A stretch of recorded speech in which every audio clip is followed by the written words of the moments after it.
Hey, this is Monkey Time, and can we put up number 5, Carol? We've got about 15 minutes to do some live stuff here. This part, right? This part. There's a ton of stuff that Bev Perdue wants in the budget that the Republicans aren't going to give her. But there's one thing that's really key. The feds, years and years ago, pre-Obama, created this pool of millions of dollars for individual states to upgrade their voting equipment and to upgrade the systematic infrastructure for getting more people able to vote more effectively. This is pre-Obama. But the feds, when they said we're going to give this money to all the states, didn't want the states to use that money and cut out what they were already spending on their own for voting. Right, Carol? You don't want to use the federal money to supplant your own state's money. So they said, as long as you continue to fund your own voter maintenance at the normal level you've been funding it, and I think this happened back in the early 2000s when they set these levels. So these levels haven't really, I don't think they've changed much. The feds said, for North Carolina, you need to do $600,000 in order to get this money for voting infrastructure support. But don't drop below that, because that would mean you're using our funds to go ahead and do this. We want you to keep doing some basic voter support. And then we'll give you $4 million in our case. So the Republican legislature in North Carolina right now, this is so important. I'm sorry, Bev, I know you care about the kids, the children, and education and all that, but the schools are going to have to make do. This is the one single thing Bev Perdue needs to make sure happens so that the Republicans don't get their way on the budget. As far as I'm concerned, there's lots more important stuff. But this one is key, because it's part of an overall voter suppression strategy on the part of Republicans. So instead of budgeting the kind of stuff we've been budgeting, $600,000 for this voter maintenance, voter infrastructure maintenance, basically. And if we do that, we get $4 million from the feds. This is an ongoing thing. It predates Obama. So what happens? What's the first thing that happens when the Republicans come in? This is voting infrastructure money that makes it easier for more people to vote more efficiently, more effectively, make sure the equipment's up to date. We've used this money to replace machines across the state.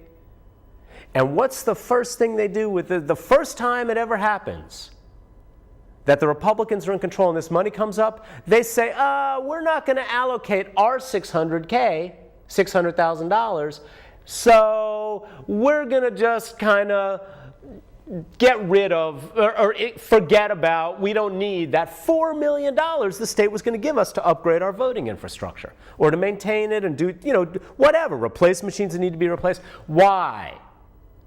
It's penny wise and pound foolish doesn't even begin to cover this. This is a coordinated, thoughtful thing that they are saying we don't want federal help to upgrade the voting system in North Carolina to make it more efficient so that more people can vote. That is what this is about. Bev Perdue, you know this.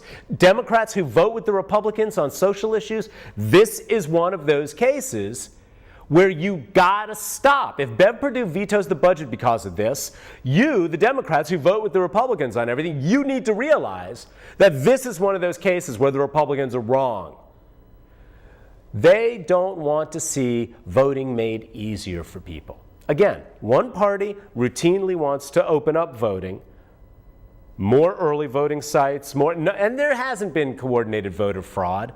James O'Keefe, whatever his name is, he has to fake crap.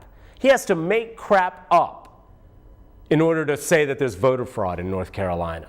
It's just not a problem. One party, the Democrats, routinely want to get more people voting. Another party routinely wants to get less people voting. Why do Republicans want to get less people voting? Because the kind of people at the bottom of the economic scale who have the most trouble voting, don't have active driver's licenses, whatever, those people tend to vote Democrat. That's what this is about. And the Democrats, you Democrats out there who vote with the Republicans on this crap, you should know this. This is going right after you. And you know what? Whatever Tom Tillis promises you, you don't have a chance in hell when push comes to shove with these Republicans. All right, so I'm just saying, there's Bev Perdue's office number. If you want to do something instead of just watching TV, what you can do is call her up tomorrow and say, Bev, she's got till Sunday to either veto the budget or do nothing and it becomes law. Bev Perdue needs to, remember, she's lame duck at this point, but she still has power. Put up number 8, Carol. Blaze of glory, Bev. A flaming left-wing blaze of glory. We know you can do it, Bev. Come on, come on. Instead, Carol, I don't believe it's going to happen, but we can dream. I think what's going to happen is Bev Perdue, 6 months after she gets out of office, is going to wind up on the board, the executive board of Duke Power, or Progress Energy, or Glaxo, or one of these other big companies, and she'll be set for life. That's my vision, my honest vision for where I think Bev Perdue's going with this. She's going to get a nice, cushy consulting job. And she doesn't want to do anything too much to ruin those possibilities. Now, that's why she's, the fracking thing, she'll push a little bit, but she knows that the money she's going to make for the rest of her life is probably going to come from, the Progress Energy people of the world. Sorry, Bev, you've just done it to me by your actions, and I look at you and say, that's where I think you're heading. However, I would love to be proven wrong, Bev. Go out in a freaking flaming blaze of left-wing glory. Come on, Bev. The least you can do for the party that nurtured you, Bev Perdue. No, you kind of scrambled up on your own, didn't you? We respect that. We respect that. Good old girl network. There wasn't one. We understand all this. You worked hard. But, Bev, the one thing you can do for your party is to make sure that more voters get into the system and that our voting system gets that $4 million upgrade. It's free money. Okay, it costs $600,000, but it's $3.4 million in free money. And Tom Tillis is saying, this is Tom Tillis, oh yeah, we got to be budget conscious, right? He's saying we spend $600,000 and we get $3.4 million. Clear, free and clear. Oh, but we have to use it so that more poor people might be able to vote? Tom Tillis suddenly has second thoughts, right? So come on, Bev, and all you Democrats that vote with the Republicans at the drop of a hat when they dangle a little, I'll give you the seat at the front of the room. You can have a window. You can look out the window on Jones Street, instead of just sitting in the middle or the back of the room. And these Democrats, they salivate at any kind of chance of grasping for the power, the little droplets of power the Republicans will dangle in front of them. It's just the way it works. It worked with, Richard Moore and Jim Black, too, when the Democrats were in control. But it's really still pathetic to watch Democrats, grasping after little committee assignments and everything, and and selling out their party and selling out the poor people of North Carolina for a better seat in the room. It's just despicable.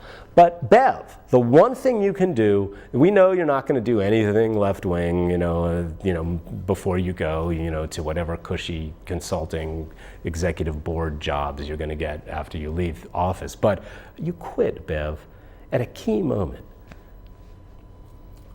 She's had her whole, I'm sorry. You got like 6 minutes. I'm sorry. You quit, Bev, at a key moment rather than take a chance of losing. I'm sorry, Bev, that doesn't help much. I shouldn't be saying that. That's not going to make her feel good about doing what I want. I'm sorry, Bev, you're fabulous. You clawed your way to the top in a good old boy world, and that's great. Now, Bev, come on. Make sure that they don't screw up the voting system in North Carolina. And she did this with the driver's license bill, right? She did that. That's good. That was one in her favor. She vetoed that, right? There should be no reason you should have to show a driver's license to vote. End of story. It's not a problem. O'Keefe has to make it up. All right, next, number 6. So the Downtown Sports Bar and Grill is the one that's gotten the attention. But as I've been just chatting with people around town about the accusations that they only enforce, now Carol, this is the key that people aren't really clear on. As far as I understand, anytime you serve liquor in North Carolina, technically, unless you're a restaurant, you have to be a members only club. Unless a certain percentage of your take comes from food as well as liquor, You have to be a members-only club. Carol, as long as I've been in North Carolina, that is how, back when Hell was a bar in Chapel Hill when I used to go to that, back in, all over. I've lived in Apex, Durham, Chapel Hill, and Raleigh. I'm truly a child of the Triangle. And everywhere I've gone in North Carolina for the last 25 years in the Triangle, everywhere I've lived, that's been the case. Unless you're a restaurant that serves liquor, you have to technically be a members-only club, and there's usually some little rigmarole. You know which bars really take it seriously, Carol? The gay bars. Thank you. The gay bars, she said. They're the only ones that are like, you know what? We kind of like this idea that if we don't know you, you ain't getting in unless somebody who we do know vouches for you. The gay bars are the only, of course, they've always had years and decades of getting crap from people like, bisexual, my opinion, Tom Fetzer, going after them. So the gay bars have always had to keep their ducks in a row. Straight and narrow. They've always had to hew to the straight and narrow. Thank you, Carol. The gay bars have been the straightest bars in town for decades on this members-only crap. Seriously, you're not a member, you're not with somebody who's a member, you try to get into Legends on a Friday night. Seriously, you try that. I'll bet you $50 you fail. Unless you're really cute and half naked. No, I'm serious. They don't even do it then. They take that crap so seriously at the gay bars. However, no other bar takes it seriously anywhere in North Carolina in my experience. Except, apparently, this is the allegation, the Downtown Sports Bar and Grill, if you're in a group of black people. So the law technically is not on the side, Carol, of the people who say we were rejected because we weren't members. But there's still an open question as to whether there is discrimination going on that maybe you could bring a civil suit on. I think that's the distinction. I don't know. We'll see how it plays out. But lawyers are involved. Apparently there was supposed to be a protest last Saturday at the Downtown Sports Bar and Grill. I think the NAACP is involved for this Saturday. Don't quote me on that. Go to Facebook and type in Raleigh Downtown Sports Bar and Grill, whatever, and you'll see the links. I guess I could go ahead and actually do what I promised during the show and link to it myself. Carol, send me the link so I don't forget. I go to the gym after this, and the testosterone just washes the show out of my brain. It just washes the show out of my brain. So anyway, bottom line, 2 minutes. Bottom line is that everyone I've talked to about this says, Todd, this is actually a common problem. And in the NNO, and it's not just the Downtown Sports Bar and Grill. This is something that happens a lot with clothes and other stuff. And we know this is true, but you're not allowed to, for clothes and the way you look, and sometimes they just don't want guys in a bar. We know all this goes on, but you're not allowed to do it just on race. And the NNO's first article about this, I was out of town. I went to visit some friends in Winston-Salem. I almost saw a whole family of small children fall off Hanging Rock, Carol. We were so nervous at this 6-year-old kids running around on the Hanging Rock where it's literally cut, so they're hanging over it and they're dangling their feet. We were so nervous we had to leave.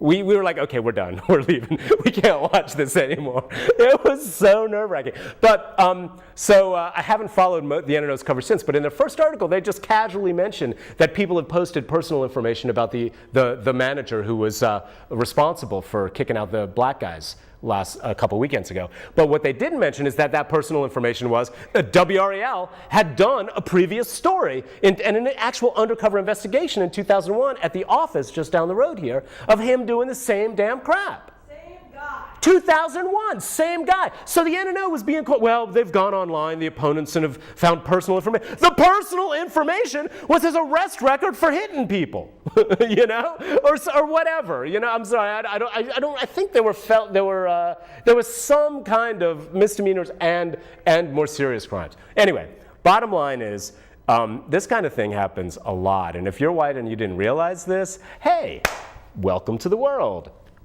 All right, what do we got, Carol? 10 seconds? 20 seconds. 20 seconds. Red light cameras are a scam. This guy in Cary is suing them and just got class action status for his lawsuit because the yellow is so short you can't stop and they make more money. Red light cameras are a total scam, monkeys. We're going to keep an eye on this one. We'll see you later.